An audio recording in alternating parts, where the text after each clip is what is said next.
మీ ఇంట్లో భార్యాభర్తల మధ్య ఏదైనా సమస్య వస్తే, నీ భార్య నోరు పారేసుకుంటే, నీ భర్తే నోరు పారేసుకుంటే, ఉద్యోగ స్థలంలో ఎవరైనా వ్యతిరేకంగా నీకు లేచి నోరు పారేసుకుంటే, నువ్వు తొందరపడి మాట్లాడద్దు, మౌనంగా వెళ్ళిపో.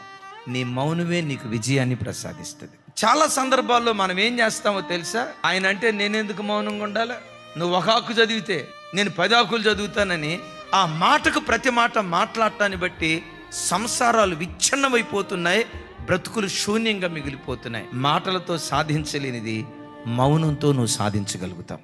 ఎందుకో తెలుసా?